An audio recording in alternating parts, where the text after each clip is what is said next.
Welcome to Supply Chain Management. Now I know most of you have spent your childhood evenings dreaming of taking your first supply chain management course. But for those handful of you who might not know what supply chain management is, let me provide you a brief explanation. Let's take a simple product, like a bottle of water. Clean water, a plastic bottle, a plastic cap, and a label. Buying them at the store or vending machine might cost you about $1.50.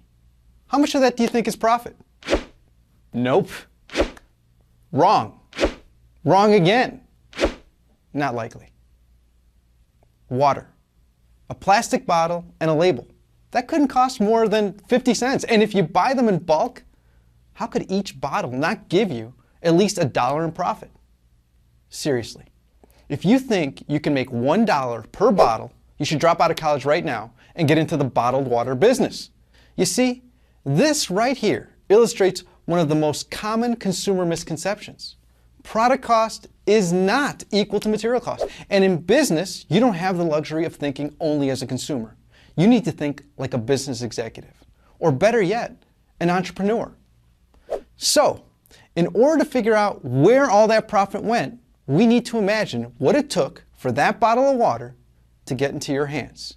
First, you need to negotiate the purchase of the empty bottles and caps.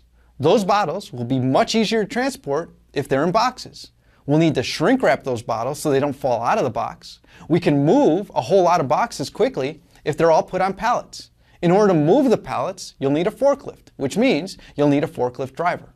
That forklift will then take the pallet and put it into a truck, which will require a truck, driver, fuel, and insurance. Also, you'll need a label for that bottle of water. Therefore, you need to design the label, print the label, and get the label shipped to the plant. Another truck, driver, more fuel, and insurance. Our water bottling plant won't be free, and neither will the energy it uses. In our bottling plant, we'll have employees and bottling machines, and let's not forget the day-to-day items like light bulbs, garbage bags, machine parts, janitorial supplies, toilet paper, and anything else that will be used at the plant by the employees. Oh yeah, and we'll also need access to the drinking water. Machines will then purify the water.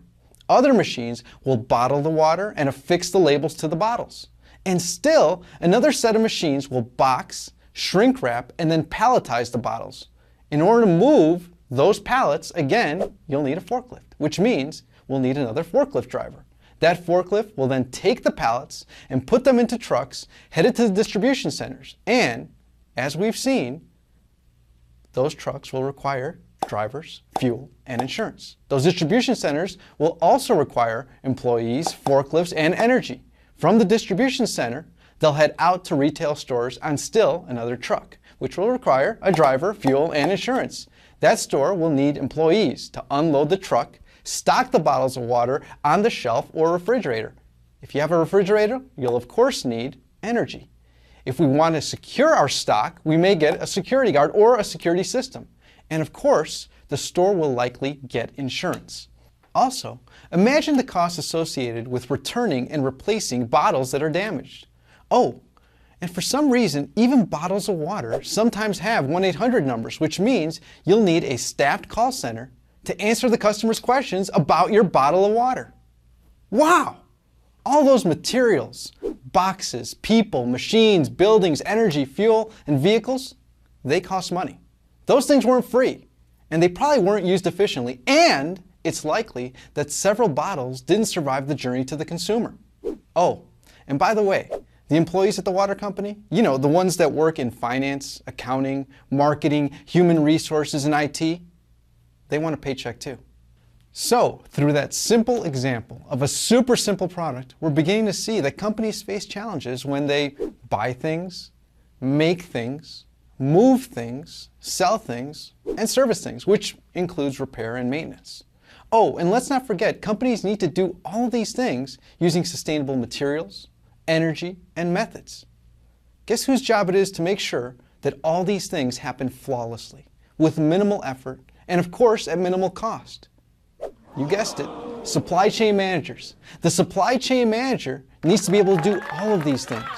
They need to give the customer the product they want, when they want it, as often as they want it, for a reasonable price, while still managing to make a profit. This requires world-class skills and knowledge in the study of supply chain management. There's that scary term again, supply chain management. Let me try to make it friendlier by shuffling around the words. There you go. The management of the chain of supplies. For some reason, that just seems a whole lot easier to understand, doesn't it? But it also helps us understand the complex nature of supply chain management. I mean, the management of the chain of supplies. Now let's think of other products and what their supply chains might encompass. Hamburgers, sweaters, coffee, tables, cars, and airplanes. Now I know many of you are saying, but I live in a service economy. I won't be manufacturing anything. Wrong again. As of 2008, the US was still the #1 exporter of manufactured goods. Okay, maybe not for long. So let's talk about service economy supply chains. Let's think of something you're probably familiar with, the hotel industry. What do hotels manufacture? Lodging experiences, dining experiences, spa experiences, which altogether make up vacation and conference experiences. In order to do all of these things effectively and efficiently, what's required? Hotels need to buy things like beds, furniture, televisions, cable, food, soaps, towels. They also make things, or in this case, manufacture services, like housekeeping, meals, massages, and special events. Hotels also move things, like transporting clean towels and food to and from the rooms, as well as transporting guests and their luggage to and from the airport. They even sell things, like in-room movies, internet services, and tickets to events. And finally, they also provide services, such as making reservations, organizing events, making wake-up calls, and even cleaning and pressing clothes. Once again, we see that the fundamental skills learned in supply chain management can be used to manufacture service experiences as much as they aid in manufacturing products. Well, I hope that this has given you an idea of what supply chain management is all about. You see, this is the reason why little kids all around the world want to be supply chain managers. They want to take part in manufacturing the best products and services on earth. So again, welcome to supply chain management, where all of your childhood supply chain dreams are about to come true. Audio Jungle.